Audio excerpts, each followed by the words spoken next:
Vamos dar continuidade então à nossa série de Provérbios no capítulo 6. Esse livro de Provérbios, assim como os livros sapiensais, os livros de sabedoria, eles lembram um GPS, né? Um Maps ou Waze, você que usa, não sei qual você usa, mas diante da nossa caminhada, em certa altura, a gente consulta e sabe se a gente deve ir para a esquerda, para a direita, continuar, de repente retroceder. É muito interessante e a cada pregação a gente vai ouvindo da palavra de Deus e vai vendo como a palavra de Deus é atual, né? Como ela é tão prática para nossas vidas. E livros escritos há milhares de anos atrás ainda hoje servem perfeitamente, né, para nossas vidas.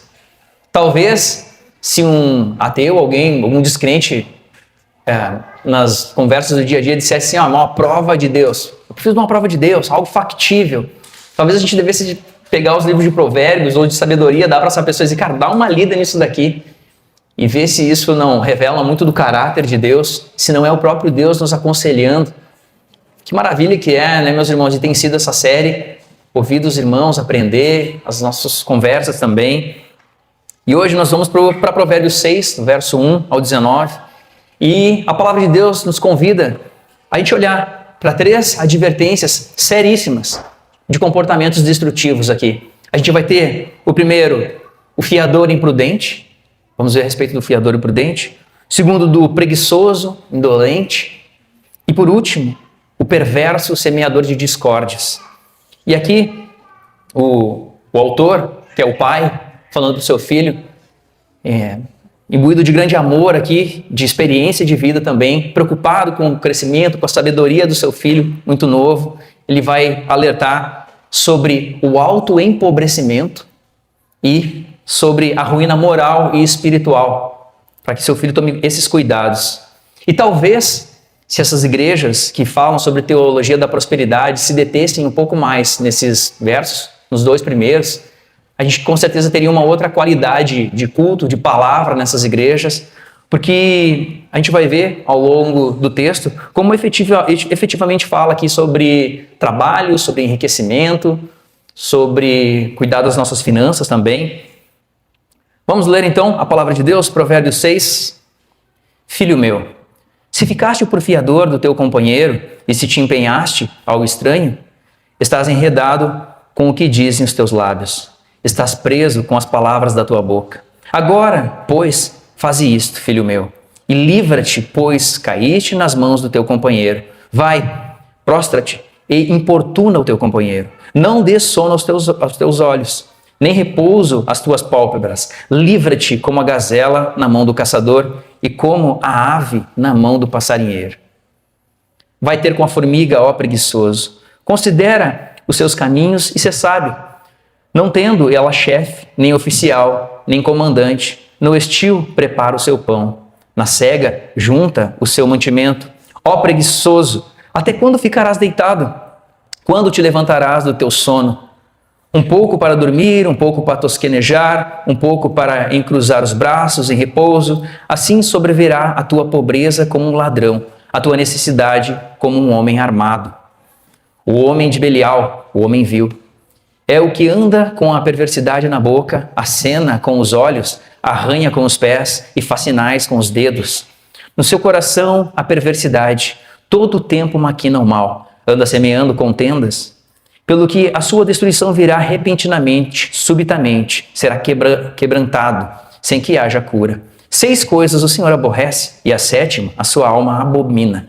Olhos altivos, língua mentirosa, mãos que derramam sangue inocente, coração que trama projetos iníquos, pés que se apressam a correr para o mal, testemunha falsa que profere mentiras e o que semeia contenda entre os irmãos.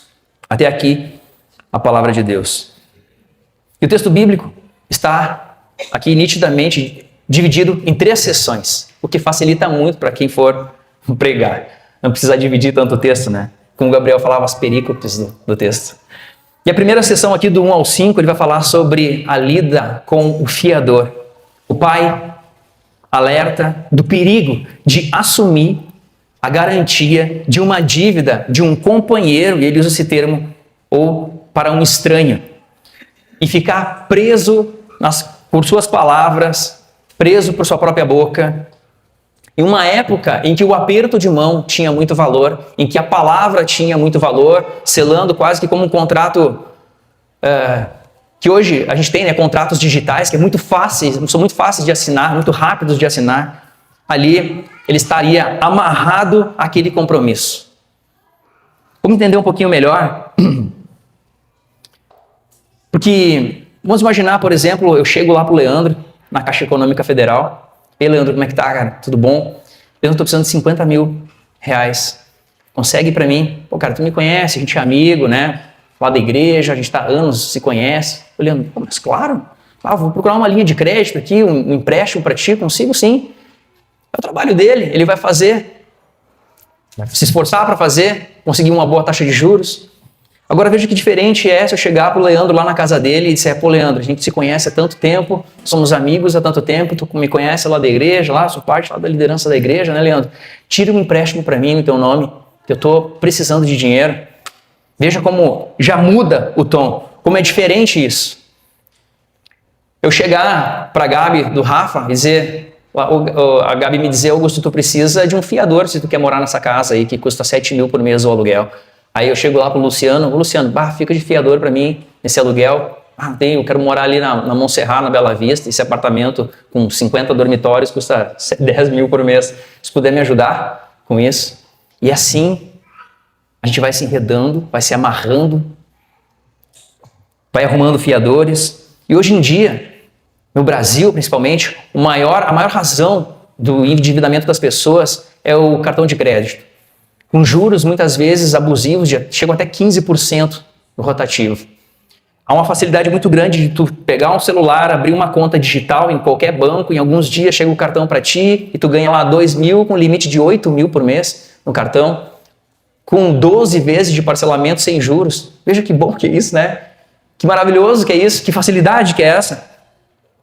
Então, ao explicar a advertência ao fiador, fica claro também aqui que isso não é um mandamento contra a generosidade com as pessoas, em ajudar os necessitados. O texto aqui está advertindo sobre o endividamento que é inconsequente, que é provocado por atitudes de impulso muitas vezes. Esse é o tom aqui. Quando a pessoa garante um pagamento que não tem condições reais de arcar com eles. Veja que prático isso escrito há milhares de anos atrás. É para os nossos dias, é para hoje. E se você concorda, se você colocou em uma armadilha financeira, o conselho do pai aqui para o seu filho é que tu corra rápido, que tu não dê descanso para os teus olhos. Não descansa, vá lá, incomoda, bate na porta do teu credor, tenta se livra disso, porque não há sabedoria nisso. Se livra de ser fiador. Não descansa, incomoda todos os dias. Vá até ele, busque por isso. Ele fala como uma gazela que foge do seu caçador, como pássaro que foge de uma isca. Seja sábio, não seja fiador de estranhos. É isso que ele está dizendo. E nós, na verdade, nós financiamos muitas coisas para as pessoas que nós amamos. Nós financiamos, eu quero no futuro poder financiar a faculdade da Heloísa, os estudos dela.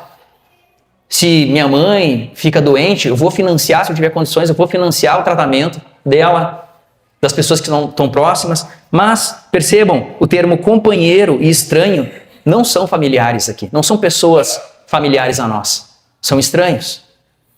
E no fim das contas, aqui há uma sábia prudência que nos faz pensar, será que não existem outras formas, muitas vezes, de a gente poder ajudar aquele que necessita?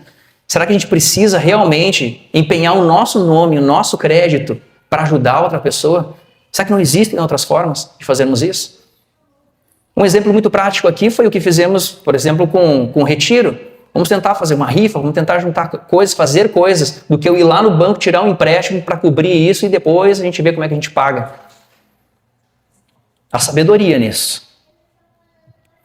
Agora, isso também me fez pensar muito sobre o que nós queremos versus aquilo que nós podemos ter.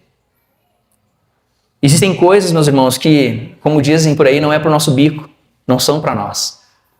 E é muito difícil a gente ter um padrão de vida, receber um valor e viver abaixo daquele padrão ou no limite daquele padrão.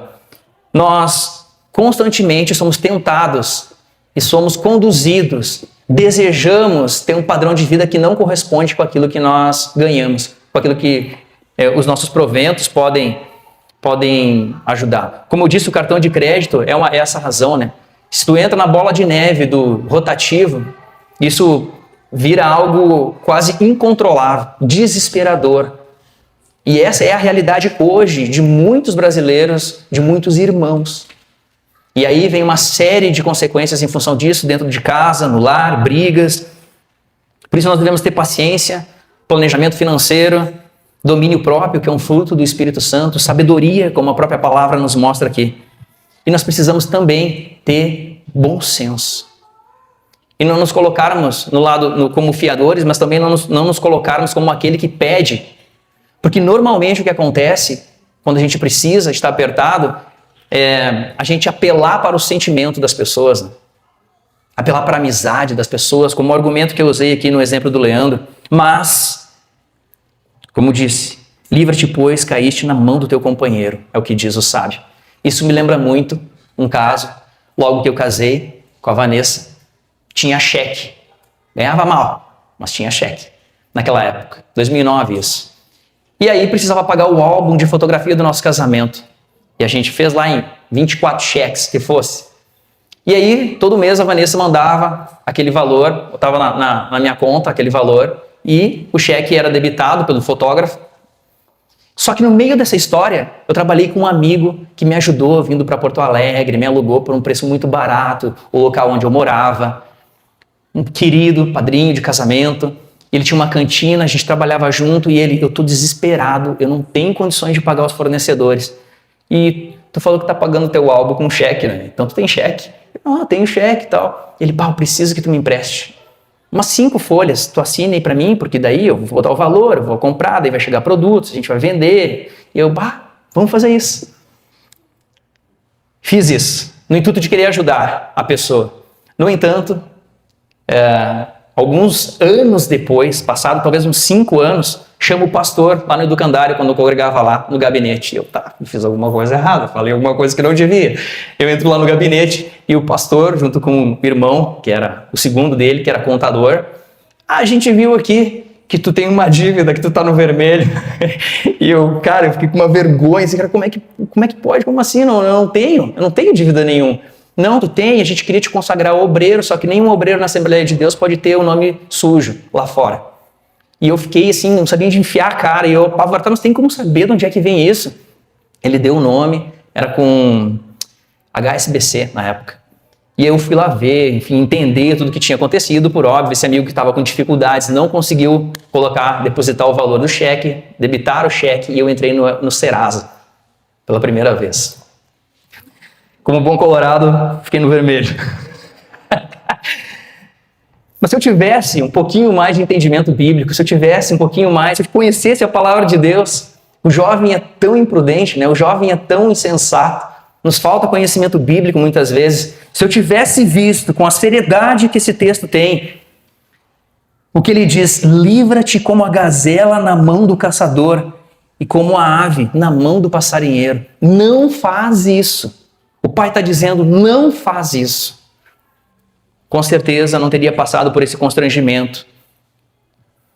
A segunda sessão aqui trata do preguiçoso.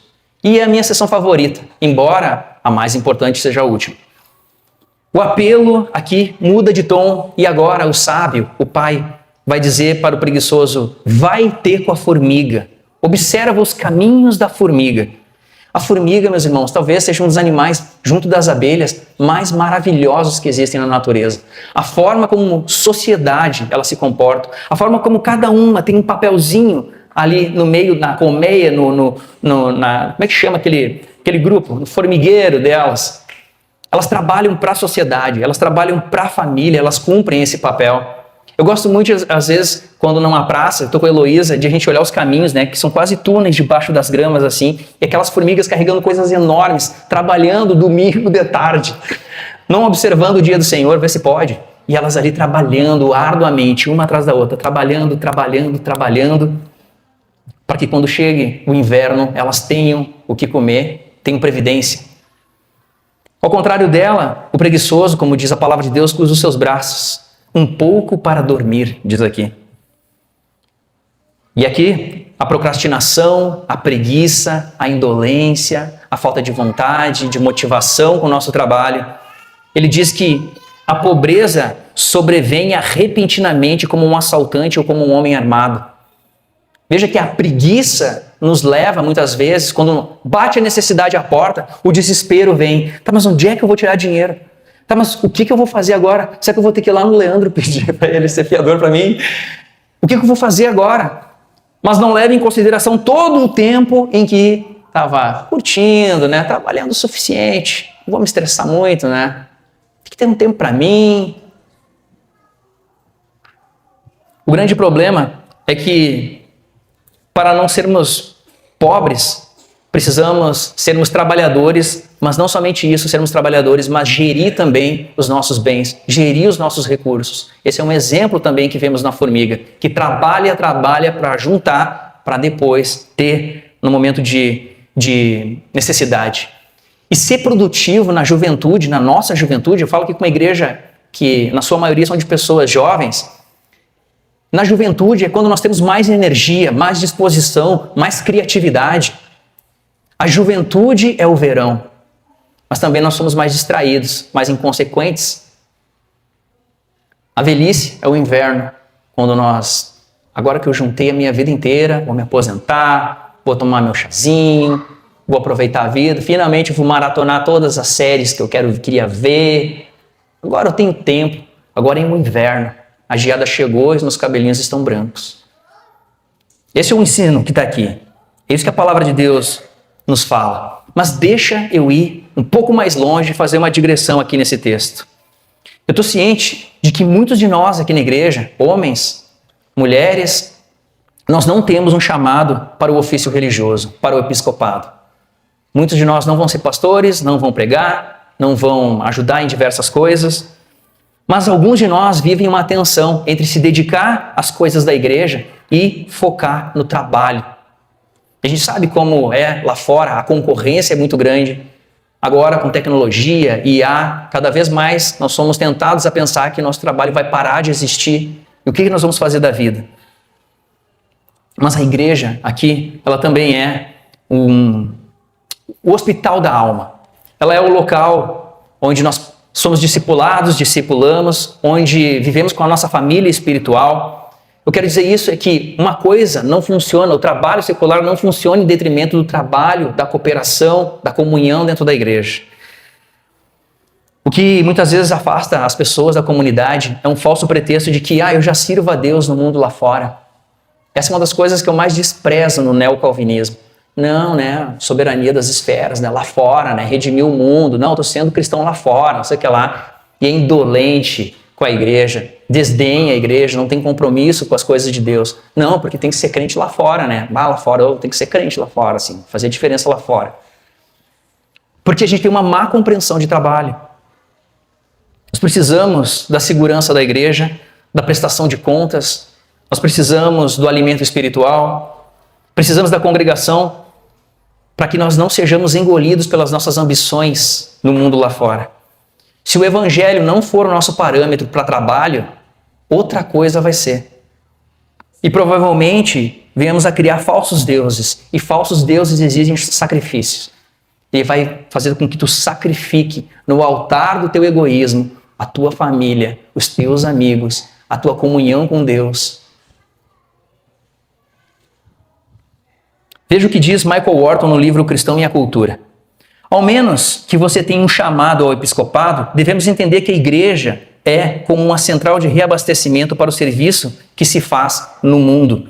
Não devemos fazer com que as pessoas que trabalham diligentemente na sua vocação desenvolvam um sentimento de culpa porque não conseguem estar presentes em todas as atividades relacionadas com a igreja. É a igreja que serve ao cristão para que o cristão possa servir a Deus dentro do mundo.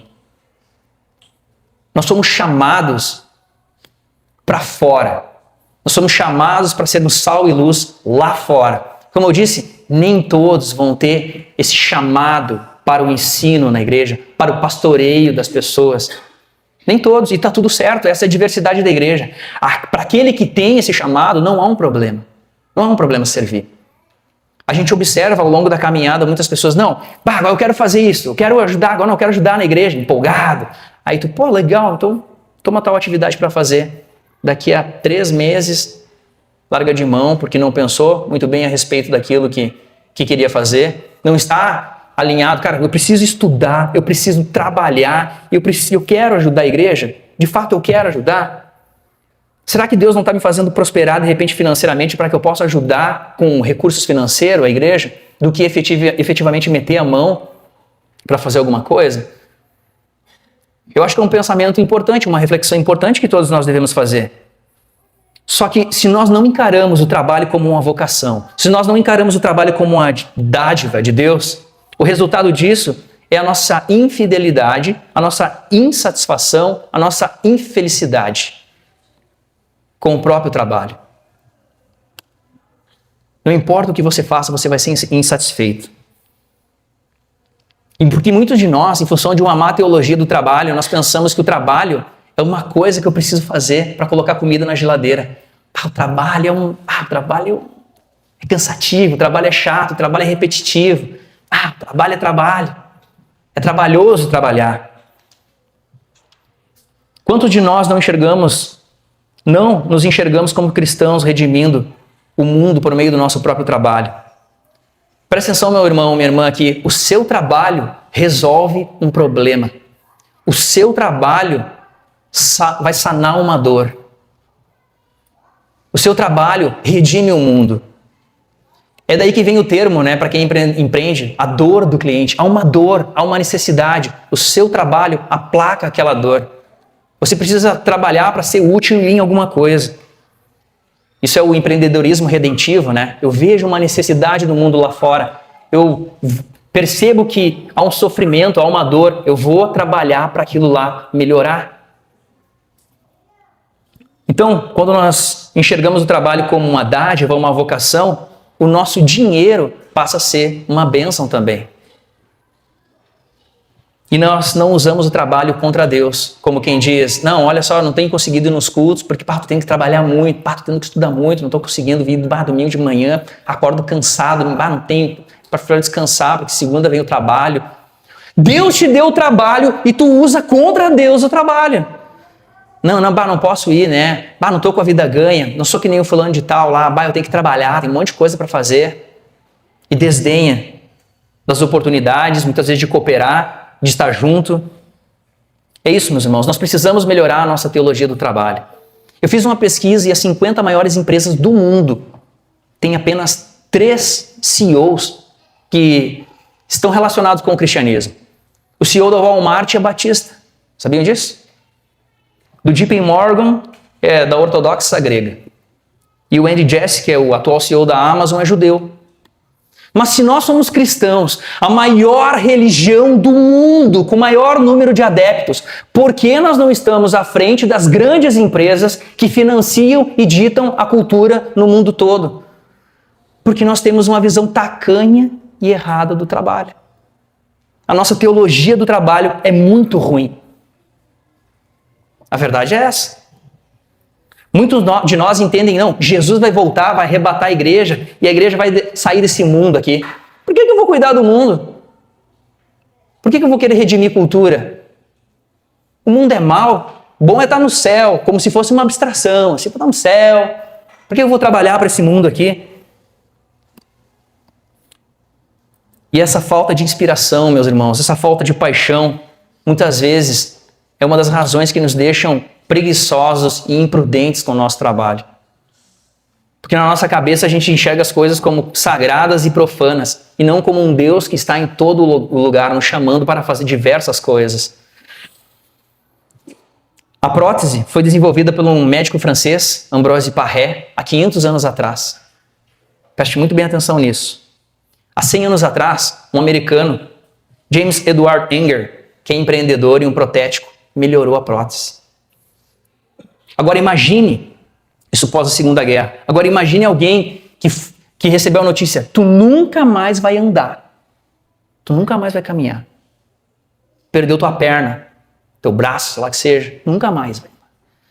Eu creio num Deus que faz milagre.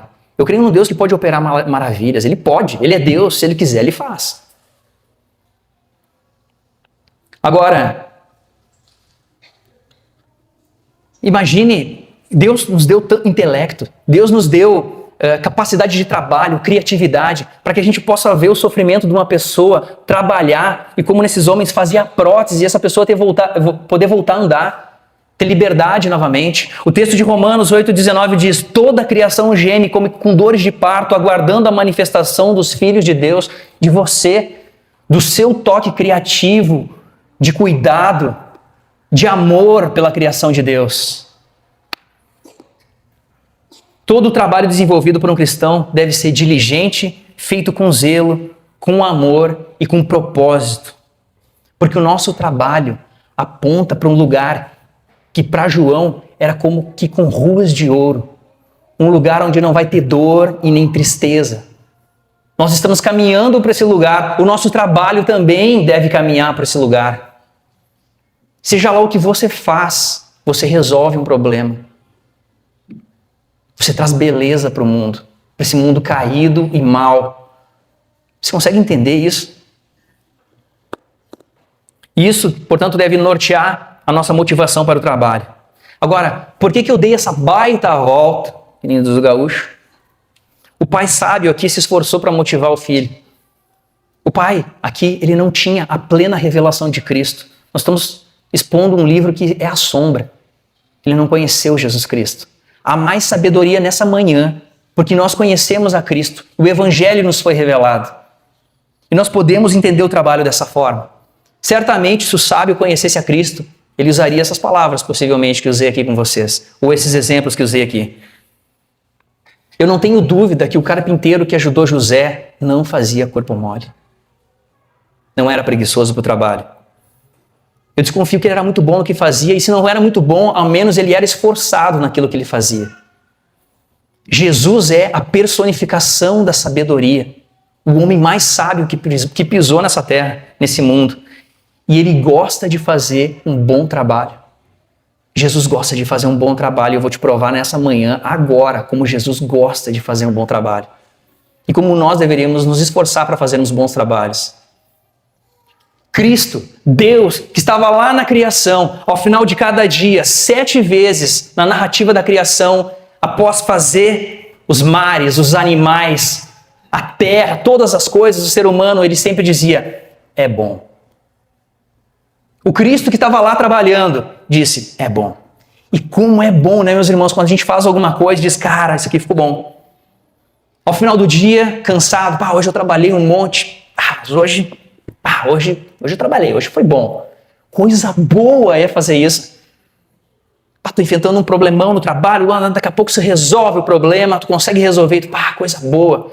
Isso reflete o imago Dei, o Deus em ti. Como é bom fazer um bom trabalho. Eu já falei isso aqui uma outra vez. Eu acho que no LinkedIn as empresas deveriam colocar na descrição para recrutamento e ser cristão. Porque essa concepção, essa ideia de trabalho deveria nos motivar, meus irmãos. Deveria nos fazer, cara, eu vou trabalhar, eu tenho um propósito para fazer todas essas coisas. Um propósito para além de mim. E se isso, meu irmão, minha irmã, não for uma grande motivação, eu não sei o que vai ser.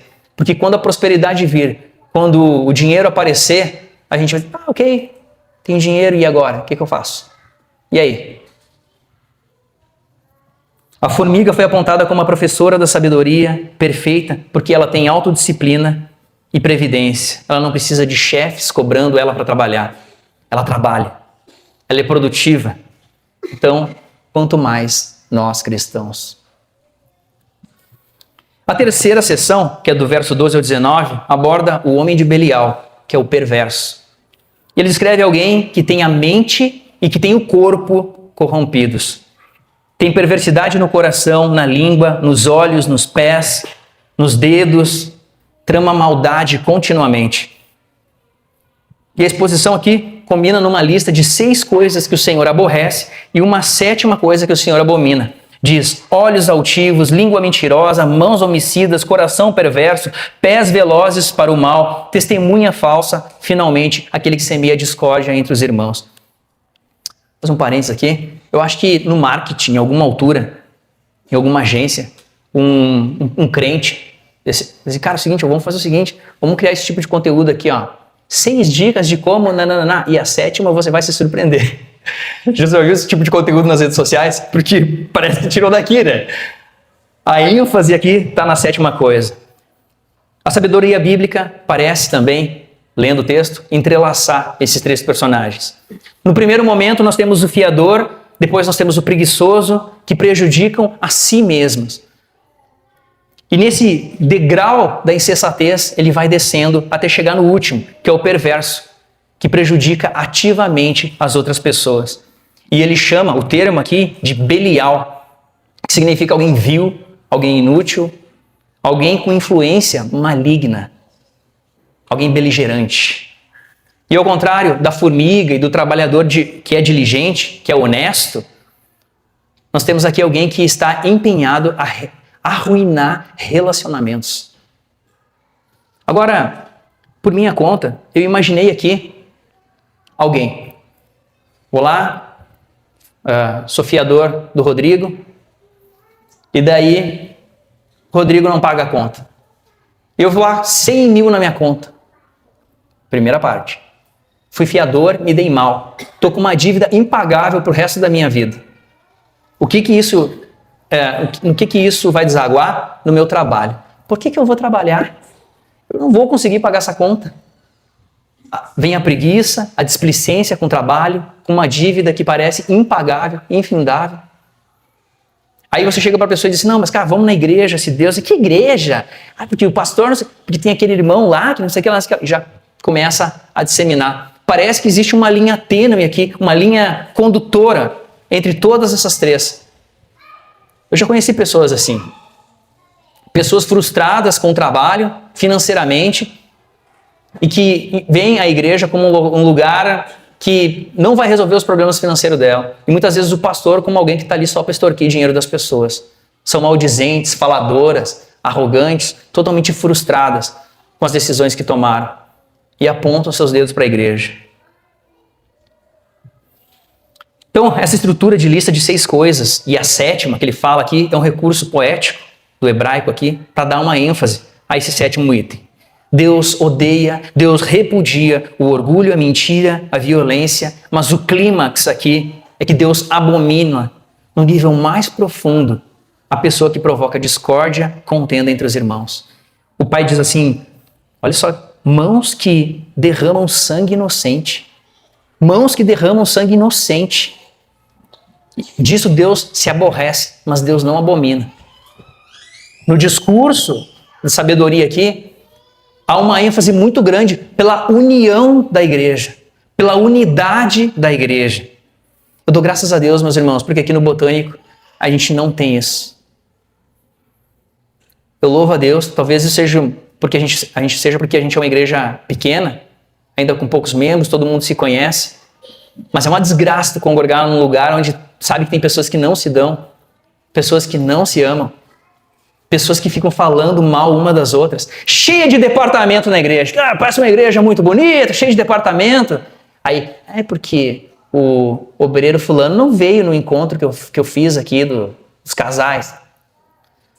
Porque o pessoal da escola bíblica dominical sempre é ressentido porque ninguém vem na escola bíblica dominical. Mas ficam botando esses obreiros aí, os obreiros não vêm. Sabe, sempre tem uma picuinha, uma coisa. Que desgraça que é isso. Isso Deus abomina. Deus abomina isso. É muito sério. Também isso nos leva a pensar que todos nós, se Deus abomina, todos nós devemos ser vigilantes. Todos nós devemos fechar todas as brechas. E quando eu estava meditando a respeito disso, estava pensando sobre como nós estreitamos nossos laços de amizade, andamos juntos, ficamos tempo juntos. Nós devemos cuidar para que ao final de um dia, quando nos faltar assunto para conversar, a gente não comece a comentar da vida uns dos outros. O Rodrigo, tu viu? O Isaac, Hoje o Paulo, tu viu que o Paulo, pois é o Paulo, pá. E aí começa a abrir brecha, é um passo para fofoca. É um passo para fofoca. E quando eu estava pensando nisso, o Espírito Santo falou no meu coração, e disse, Augusto, e quando tu fica enchendo o saco com esse negócio de Grenal? E eu, Deus, mas daí é brabo, né? Mas daí é brabo. Não podia falar isso, né? Mas daí tu fica lá incomodando, né? Não, mas os caras também incomodam. Mas aí fica causando rusga. Será que a gente tem a mesma ideia? Será que essas coisas são neutras? Será que de alguma forma elas não causam certa dor? Será que elas não causam certa complicação nas nossas amizades? Separação? Eu fiquei pensando sobre isso. Temos que cuidar para não gerarmos inveja nos irmãos, para não invejarmos os nossos próprios irmãos. Cuidar para que os nossos PGs sejam uma bênção e não sejam pequenas igrejinhas dentro da igreja. Porque o inimigo, ele está ali nas beiradas, ele está nas pontinhas ali mordendo. E a intenção dele é espalhar e não juntar. E compete a cada um de nós, enquanto membros do Jardim Botânico, esse esforço de mantermos a igreja unida. A quebra da fraternidade, da comunhão, traz juízo. Juízo de Deus. Deus se aborrece com isso. Agora, veja João, capítulo 17, verso 21 ao 23, o próprio Jesus Cristo falando. Para que todos sejam um, como tu, ó Pai, o és em mim, e eu em ti. Que também eles sejam um em nós, para que o mundo creia que tu me enviaste. E eu dei-lhes a glória de que a mim me deste, para que sejam um como nós somos um. Eu neles e tu em mim, para que eles sejam perfeitos em unidade, e para que o mundo conheça que tu me enviaste a mim, e que tens amado a eles como me tens amado a mim. Deus se importa com a comunhão da igreja. E talvez isso aqui seja o texto que mais deponha quanto o desigrejado. Porque o que o desigrejado faz é justamente isso. Não, igreja não é isso que vocês estão fazendo, que vocês já estão fazendo há 2000 anos. Não, igreja não é isso. Eu tive uma revelação aqui que a igreja sou eu sozinho, apartado de vocês. Isso depõe contra as palavras do próprio Cristo. Portanto, não deixe ninguém falar mal do seu familiar da fé. Vamos para nossas aplicações? A primeira delas, com relação à prudência financeira. Nós vivemos numa sociedade capitalista, numa sociedade que nos oferece tantas coisas, constantemente, de crédito fácil, mas de juros abusivos também. E aqui a aplicação é fugir dessas armadilhas. Nós devemos fugir dessas armadilhas. Não assuma dívidas desenfreadas, nem para impressionar os outros, nem para ser fiador de alguém, de alguma coisa que você não possa pagar. Caso você já se encontre afundado em dívidas, faça o que o sábio disse, bata na porta do credor, não descanse, se livre disso, renegocie e renegocie de novo. Diga, o que eu posso pagar é R$50 por mês, mas eu quero pagar, mas é o que eu posso. Vá atrás, se humilhe. Não faça o contrário daquilo que a Bíblia diz que é para fazer. Vá atrás dos credores, como eu disse, e renegocie para algo que caiba dentro do seu orçamento e você possa andar de cabeça erguida lá fora, honrando a Cristo com o seu sim, sim, com o seu não, não. Portanto, não seja caloteiro. Essa é a primeira lição. 2. Faça do zelo o seu estilo de vida.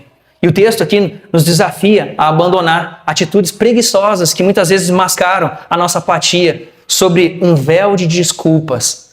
Mas aqui hoje, mas é que eu quero ter mais tempo para fazer. Não, é que eu quero me dedicar a tal coisa e o tempo está passando e você não está sendo zeloso, trabalhador. Olhe para a formiga, trabalhe, estude com afinco, como alguém que não precisa de fiscalização, alguém está te mandando toda hora. Aqui, um ponto talvez para nós, né, Isaac? Como profissionais liberais, a gente não precisa de ninguém mandando, porque se a gente não fizer, não vai pingar. Esse é um ponto, porque a armadilha do que está sistemicamente posto para nós é essa. Se tu trabalhar mal um mês inteiro, vai pingar igualzinho no final do mês. Se tu te matar trabalhando, vai pingar igualzinho no final do mês. Todo mundo sabe disso. Tu sabe disso, teu chefe sabe disso. É por isso que ele precisa estar em cima de ti toda hora, te mandando. mandando tu fazer porque ele sabe que tu não vai fazer porque tu vai ganhar a mesma coisa no final do mês. Mas a sabedoria bíblica nos diz para que a gente observe a formiga que não tem chefe e faz as coisas e trabalha. Se você quer uma mudança e prosperidade na sua vida, pare de desperdiçar tempo com distrações, com séries e filmes infindáveis que não te levam a nada, nem a uma boa conversa. Invista ativamente nos seus talentos, nos propósitos que Deus te deu para a sua vida. Para de ser indolente, preguiçoso. A segunda aplicação é essa: não seja um pau mandado. 3. Proteja arduamente a comunhão e a unidade da igreja. E essa talvez é a exortação aqui mais importante, talvez não, segundo o texto, né?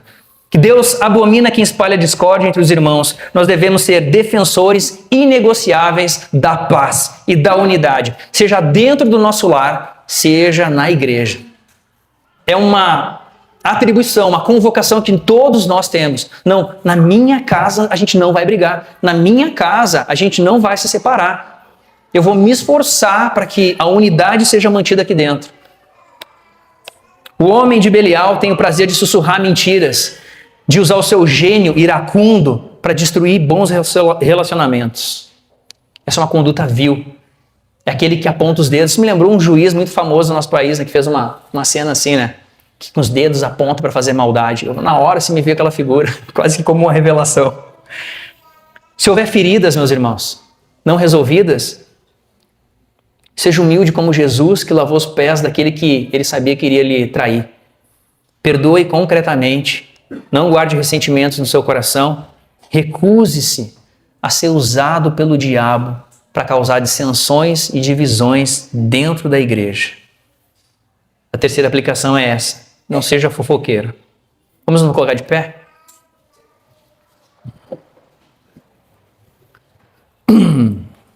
Oremos ao nosso Senhor e Deus.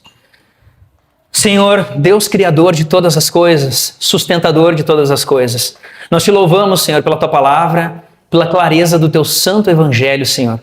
A tua palavra que revela o teu caráter, o teu querer. Nessa grande narrativa histórica que é o evangelho, desde a criação até a consumação de todas as coisas. Ajuda-nos, Deus, com clareza do teu santo evangelho. Ajuda-nos, Senhor, para que a tua palavra possamos guardar em nossos corações para não pecarmos contra ti. Nós te pedimos, Senhor, ajuda-nos a colocar em prática, a meditarmos, a ruminarmos sobre tudo aquilo que ouvimos, Senhor. A tua palavra, Senhor, nos confronta. A tua palavra, Senhor, nos molda. Nós nos colocamos, Senhor, nessa manhã na tua presença, contente, Senhor, por ouvir o teu santo evangelho. Mas queremos, Senhor, nos alegrar também, Senhor, em conseguirmos cumprir tudo aquilo que tu tem designado para cada um de nós, nas mais diversas instâncias da nossa vida. Seja no trabalho, Senhor, com os nossos familiares e dentro da tua igreja, Senhor. Do teu povo aqui reunido, o teu povo que tu mesmo comprou com um preço muito alto lá na cruz. Nós te louvamos, Senhor, por todas essas coisas nessa manhã. Te pedimos, fica conosco ainda, Senhor, e recebe o nosso louvor. É o que pedimos e desde já agradecemos. No nome de Jesus. Amém.